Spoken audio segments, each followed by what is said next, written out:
സാരിയത്തിന്റെ നേതൃത്വത്തിൽ നഹാബന്ദിലേക്ക് യുദ്ധത്തിന് പറഞ്ഞുവിടുകയാണ്. യുദ്ധം കഴിഞ്ഞുകൊണ്ട് നഹാബന്ദിൽ നിന്നും സാരിയത്ത് റളിയല്ലാഹു അൻഹു തിരിച്ചു വരുമ്പോ അമീറുൽ മുഅ്മിനീൻ ഉമർ ഇബ്നുൽ ഖത്താബ് റളിയല്ലാഹു അൻഹു സാരിയത്തിനോട് ചോദിക്കുന്നു, സാരിയ, എങ്ങനെയുണ്ടായിരുന്നു യുദ്ധത്തിന്റെ അവസ്ഥകൾ? എന്തെല്ലാം പ്രയാസങ്ങളാണ് നിങ്ങൾ നേരിട്ടത്? ബഹുമാനപ്പെട്ട അമീറുൽ മുഅ്മിനീൻ ഉമർ ഇബ്നുൽ ഖത്താബ് റളിയല്ലാഹു അൻഹു സാരിയത്ത് റളിയല്ലാഹു അൻഹുവിനോട് ചോദിക്കുമ്പോ സാരിയ പറയുകയാണ്, ബഹുമാനപ്പെട്ടവരെ, ഒരുപാട് പ്രയാസങ്ങൾ ഉണ്ടായിരുന്നു, ഒരുപാട് ബുദ്ധിമുട്ടുകൾ ഉണ്ടായിരുന്നു. ശത്രു സമുദായം മലയുടെ പിന്നിൽ ഒളിച്ചിരുന്നപ്പോ അന്തരീക്ഷത്തിലൂടെ ഒരു വെളിയാളം ഞാൻ കേൾക്കുകയാണ്, സാരിയ അൽ ജബൽ, സാരിയ അൽ ജബൽ, അൽ ജബൽ, സാരിയത്തെ പർവ്വതത്തിലേക്ക് നോക്കുക, സാരിയത്തെ പർവ്വതത്തിലേക്ക് നോക്കുക, സാരിയത്തെ പർവ്വതത്തിലേക്ക് നോക്കുക. ഞാൻ ഈ വെളിയാളം കേൾക്കുന്ന സന്ദർഭത്തിൽ പർവ്വതത്തിന്റെ ഭാഗത്തേക്ക് നോക്കിയപ്പോൾ സുബ്ഹാനല്ലാഹ്, ഒരുപാട് ശത്രുക്കൾ ആസൂത്രിതമായി കടന്നു വരികയാ. ഒരു വെളിയാളം എന്റെ ചെവിയിലേക്ക് വരികയാ. ഞാനത് കേട്ടപ്പോൾ ഞങ്ങളുടെ ബറ്റാലിയനെ ആ ഭാഗത്തേക്ക് ഞങ്ങൾ നിയമിച്ചു. ഞങ്ങൾ ചെന്ന സന്ദർഭത്തിൽ അല്ലാഹു തആല അവരെ പിന്തിരിപ്പിച്ച് ഓടിപ്പിക്കുകയും ചെയ്തു. പർവ്വതത്തിന്റെ പിന്നിൽ ശത്രുക്കൾ ഒളിഞ്ഞിരിക്കുന്നുണ്ട് എന്ന വിവരം എനിക്ക് കേൾക്കാൻ കഴിഞ്ഞു. അതനുസരിച്ച് കാര്യങ്ങൾ ഞാൻ നീക്കി. ആരായിരുന്നു സാരിയത്തിനോട് ആ വിവരം പറഞ്ഞിരുന്നത്? മദീനത്തെ പള്ളിയുടെ മിമ്പറിൽ വെച്ചുകൊണ്ട് ഖുത്ബ നിർവഹിച്ചുകൊണ്ടിരിക്കുന്ന സയ്യിദുനാ ഉമറുൽ ഫാറൂഖ് റളിയല്ലാഹു അൻഹു ആണ്. നഹാബന്ദിലുള്ള 500 നാഴിക അകലെയുള്ള നഹാബന്ദിൽ പർവ്വതത്തിന്റെ പിന്നിൽ ഒളിച്ചിരിക്കുന്ന ശത്രുക്കളെ കാണാൻ അമീറുൽ മുഅ്മിനീന് മദീനത്തെ പള്ളിയുടെ മിമ്പറിൽ വെച്ച് സാധിച്ചു. എന്തുകൊണ്ടാണ് അദ്ദേഹം കണ്ടത്? നഹാബന്ദ് എന്ന് പറയുന്ന പ്രദേശം വിജനമായ മരുഭൂമിയല്ല. പർവ്വതങ്ങൾ തടസ്സമുണ്ട്, കെട്ടിടങ്ങൾ തടസ്സമുണ്ട്, വനാവൃതമായിരിക്കുന്ന പ്രദേശങ്ങൾ തടസ്സമുണ്ട്. എന്നിട്ടും മദീനത്തെ പള്ളിയുടെ മിമ്പറിൽ വെച്ച് 500 നാഴിക അകലെ മലയുടെ പിന്നിൽ ഒളിച്ചിരിക്കുന്ന ശത്രുക്കളെ കാണാൻ ബഹുമാനപ്പെട്ട ഉമർ എന്നവർക്ക് കഴിയുകയാണ്. എന്തുകൊണ്ടാണ് അദ്ദേഹത്തിന് കഴിഞ്ഞത്? ചെറുപ്രായത്തിൽ കിട്ടിയ ആത്മീയ വിശുദ്ധി, ആത്മീയ ശുദ്ധി കറപുരളാതെ കാത്തു സൂക്ഷിക്കാൻ കഴിഞ്ഞപ്പോൾ ശിശുപ്രായത്തിൽ കണ്ട അവസ്ഥകൾ പിൽക്കാലത്ത് നോക്കിക്കാണാൻ അവർക്ക് കഴിഞ്ഞു. ഉമർ എന്നവർ ഇത് വിളിച്ചു പറയുമ്പോൾ സാരിയത്തിന്റെ ചെവികളിലേക്ക് എങ്ങനെയാത് വന്നത്? ഇൻഫർമേഷൻ ടെക്നോളജിയുടെ കാലഘട്ടമല്ല, മൊബൈൽ ഫോണിന്റെ സംവിധാനമല്ല.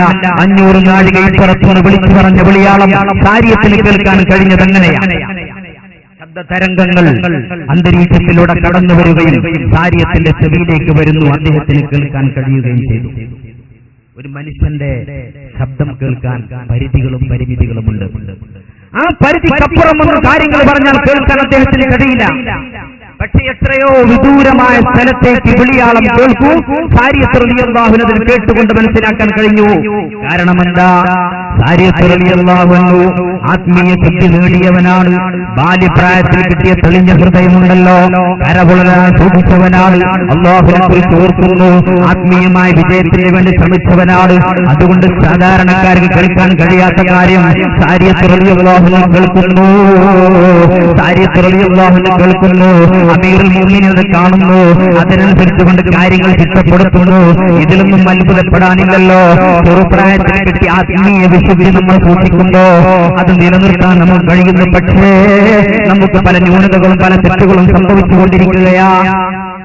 ഈ ഒരു അവസ്ഥയിൽ നമ്മൾ ഇടക്കിടക്ക് ചിന്തിക്കേണ്ടത്, ഈ കറപുരണ്ട ആത്മാവിനെ മെല്ലെ മെല്ലെ കഴുകിയെടുക്കേണ്ടതുണ്ട്.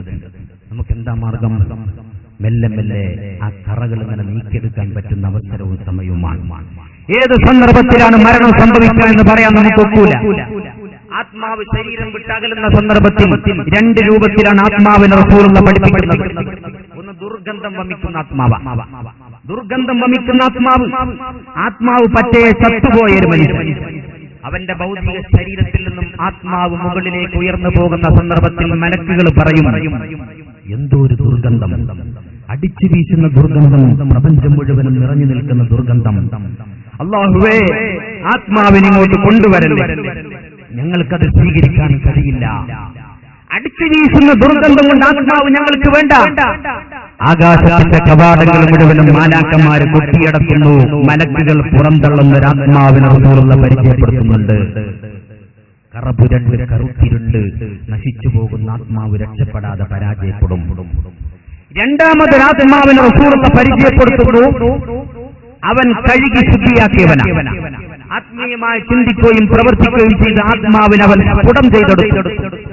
അങ്ങനെയുള്ള ആത്മാവ് അസ്റായീൽ അലൈഹിസ്സലാത്തു വസ്സലാം വിളിച്ചുകൊണ്ടുപോകുമ്പോ മാലാഖമാര് ആകാശലോകത്ത് വെച്ചുകൊണ്ട് പറയുകയാണ്, അല്ലാഹുവേ, എത്രയും പെട്ടെന്ന് ആത്മാവിനെ കൊണ്ടുവന്നു തരണം, ഞങ്ങൾക്കത് വേണം. ഈ പ്രപഞ്ചം മുഴുവനും നിറഞ്ഞു നിൽക്കുന്ന പരിമളമാണല്ലോ, എന്തോ ഒരു സുഗന്ധമാണ്. ഏതാണ് ആ പാവപ്പെട്ട മനുഷ്യന്?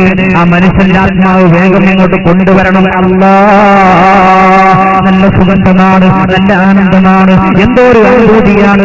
ആകാശത്തിന്റെ കവാടങ്ങൾ മുഴുവനും മാലാഖമാര് മലർക്ക് തുറന്നു വെച്ചുകൊണ്ട് പാവപ്പെട്ട മനുഷ്യന്റെ ആത്മാവിനെ സ്വീകരിക്കുമെന്ന് റസൂലുള്ളാഹി പഠിപ്പിക്കുകയാ.